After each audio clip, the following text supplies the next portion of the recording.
Over the last year, a lot of us have worked from home, working remotely, so we're chatting with Tim Sackett today, HRU Tech, about it. You put up a poll, and this is kind of taking people's temperature of where they're at with working from home, the benefits, and what the changes are. Talk to me a little bit about it. Well, there was a study done about people that were like, how much value do you put on working from home? And if so, if you do put a value on that, would you actually take a pay cut to continue to work from home?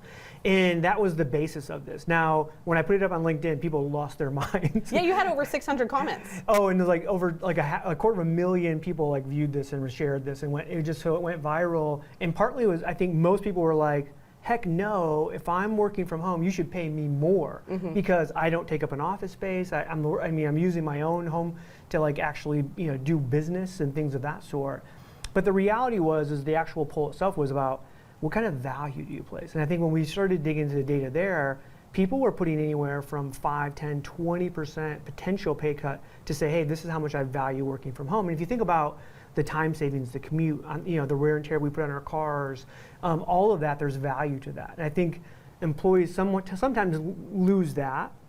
But also, I think employers, have been asking people during the pandemic to take on a lot of expense, build an office in your home, and upgrade your Wi-Fi, and do all this stuff, and yet we've just not paid them more for that. Yeah, and with gas prices so high, there is a little benefit there. Huge, so right? Talk to me about the findings you found on your specific poll about, are people willing to take a pay cut to be able to stay at home? Yeah, so it was probably around 70% actually said between like 0 and 20% would they be willing to take that to stay. Again, a lot of them commented on, no, it should be 0 or I should get paid more. But the vast majority were like, no, they saw it for what it was. There's true value to have to be work from home and have that flexibility to be able to kind of do that work when I can do the work.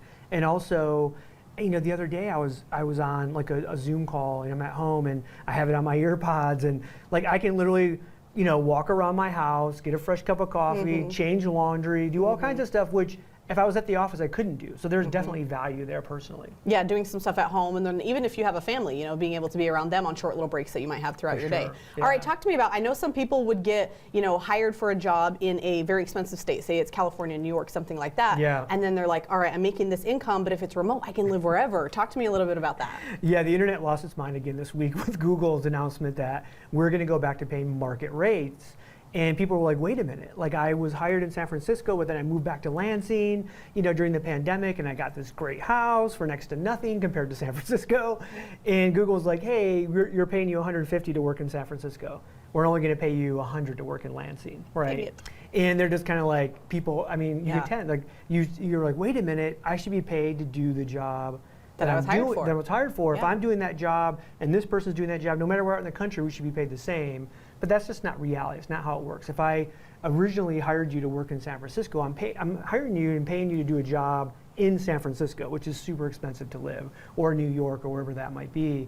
So there's a real dynamic right now, and I think companies especially tech companies, are going to battle each other to say, hey, if we maintain these pay rates and let you work wherever, they probably have an advantage over some others. All right, Tim, so we have all this data. People lost their minds on either side. How do we use it? Where do we go from here as employers, employees, all of that? How do we make sense of it all? Well, I think it's always about how we come together, right? I think employers and employees both have to kind of recognize the value in each side, right? If I'm an employer that doesn't have to have a big office space, I'm saving money, then I should also understand that my employees, I'm saving some money there, and maybe there's things I can do. Maybe there's a lot of companies that have done, $100 a month stipend, $200 a month stipend to say, hey, how can I help you with your home office?